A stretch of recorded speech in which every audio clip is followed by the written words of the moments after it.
Halo, saya Romo Deninuwa, atau ada yang panggil saya Romo Denol. Asal saya dari Ende. Saya seorang pastor dari Keuskupan Agung Ende yang kini sedang studi di Roma. Saya tinggal di Collegio San Paolo, tempat kami itu ada di kota Roma. Di sini kami hampir sekitar 200 imam, 200 pastor dari 54 negara. Kami ada di sini, jadi komunitas kami adalah suatu komunitas yang sangat besar.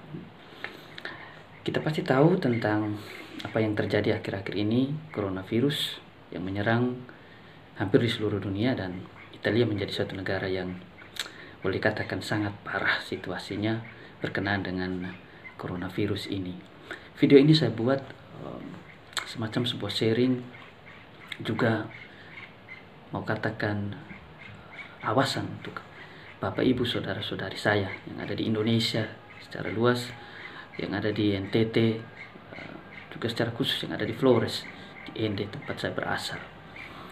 Paling parah di Italia secara khusus ini itu di daerah Italia Utara. Kami sendiri ada di daerah Italia Tengah, karena kami di kota Roma, ibu kota dari negara Italia. Tapi kalau mau ditanya di mana tempat yang aman di Italia, saya boleh katakan bahwa sekarang tidak ada yang aman, karena penyebaran coronavirus ini sudah sangat meluas. Italia Utara, kami yang di tengah, di ibu kota di Roma ini, Italia Selatan, di Napoli dan sebagainya, itu semua sudah mengalami situasi yang sama. Virus corona ini sudah tersebar kemana-mana dan siap menjangkiti siapa saja. Kalau orang tidak siap, tidak hati-hati, tidak waspada, siapa saja bisa kena. Banyak yang tanya tentang situasi terakhir di Italia, ya. Kita bisa searching di internet. Di Italia itu hampir 50-an ribu orang yang terkena virus ini. Sekitar 5.400-an orang meninggal karena virus ini. 7.000-nya bisa disembuhkan. Kita bisa lihat bagaimana mencemaskan dan menakutkan penyebaran virus ini yang boleh dikatakan sangat cepat terjadi di Italia ini secara khusus. Di Italia ini, saya mau cerita sedikit. Ketika orang atau pemerintah menyampaikan dekret atau pengumuman bahwa semua orang harus di rumah untuk mengatasi penyebaran yang lebih luas dari virus ini, ternyata banyak orang masih, kalau kita bilang itu, kepala batu. Masih banyak orang yang tidak peduli dengan pengumuman ini yang disampaikan oleh pemerintah, sehingga masih banyak orang berkeliaran begitu saja, masih banyak orang beraktivitas seperti biasa di jalan-jalan. Dan apa yang terjadi? Penyebaran itu begitu luas, dan sekarang bisa disaksikan sendiri bagaimana korban semakin banyak, baik yang positif terkena corona maupun korban yang meninggal akibat corona itu. Ya, kalau mau dikatakan bahwa sebetulnya virus itu menjadi berbahaya, terutama karena perilaku orang.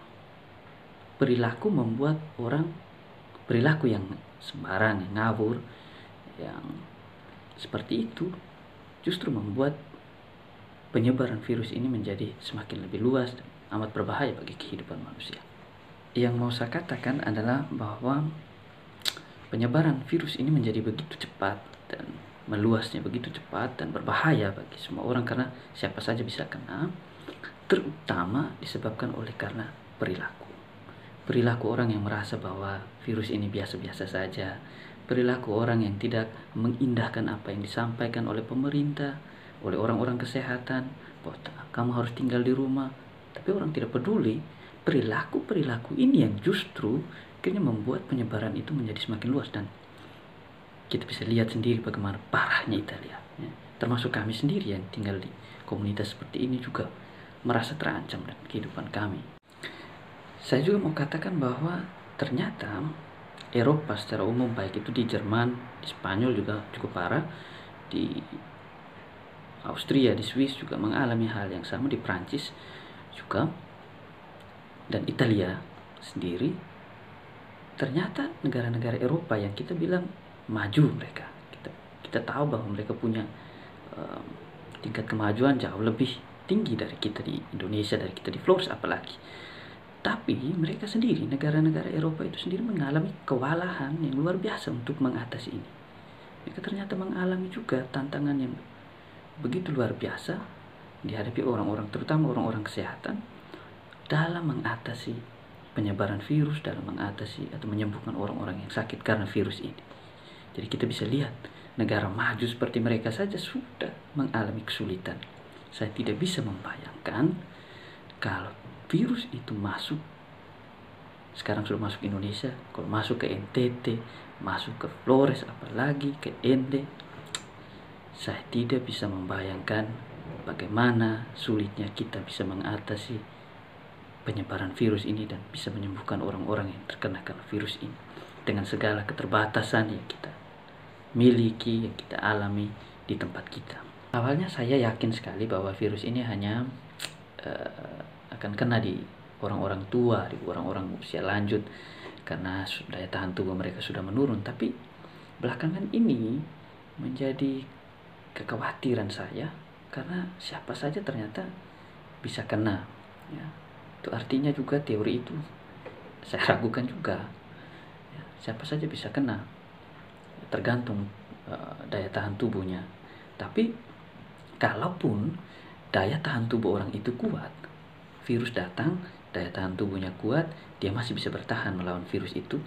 Tetapi bahwa virus itu ada di dalam dirinya, dan melalui dirinya dia bisa menularkan kepada orang lain, dan itu berbahaya. Kita tidak kena atau kita tidak alami dampak yang lebih parah karena virus itu, tapi kita bisa menjadi penyebab bagi orang lain.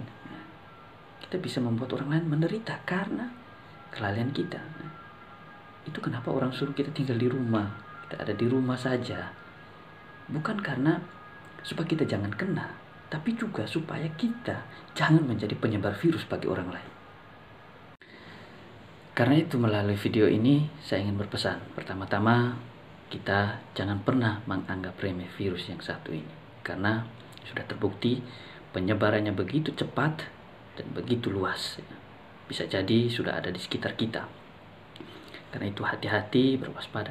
Ikuti saja apa yang sudah disampaikan, apa yang sudah diinstruksikan oleh pemerintah, oleh orang-orang kesehatan, oleh gereja, oleh tokoh-tokoh agama, semuanya. Ikuti saja. Saya yakin mereka juga menyampaikan itu dengan suatu kesadaran yang luar biasa, kan, ya, tugas kemanusiaan ini, ya. Kita punya kecemasan yang sama, kita punya kekhawatiran yang besar, apalagi kami di Italia sudah alami semua itu. Jangan sampai juga terjadi juga di tempat di Indonesia, di Flores, di NTT. Semoga itu tidak terjadi. Karena itu saya berharap supaya semua kita bekerja sama. Karena kita tidak hanya bertanggung jawab dengan kehidupan kita, ya. Karena kita akan menjadi sangat egois kalau kita hanya berpikir tentang diri kita, tentang pekerjaan atau kehidupan kita sendiri. Tapi juga kita punya tanggung jawab sosial dengan kehidupan orang lainnya. Saya buat video ini bukan untuk cari sensasi atau apa, ya, tapi semata-mata karena keprihatinan saya kepada, dan ini saya tahu ini persoalan kemanusiaan. Karena itu saya sendiri tidak tahu caranya bagaimana bisa mengatakan ini untuk semua, maka saya buat video ini sekedar supaya kita tahu, dan ini sebuah sharing.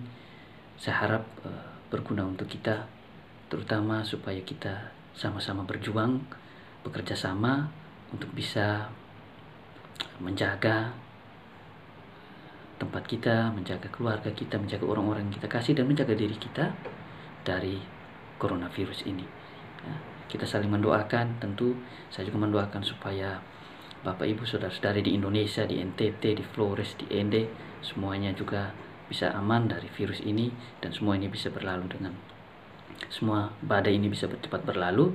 Dan juga berdoa untuk kami yang ada di sini, ya, supaya kami juga aman, bisa tetap sehat, ya. Terima kasih untuk semua yang sudah bertanya, sudah mengirimkan pesan, sudah telepon menanyakan keadaan. Terima kasih untuk perhatian dan doa-doamu.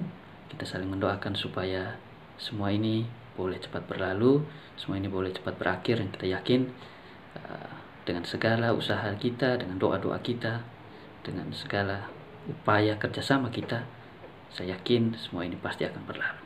Terima kasih.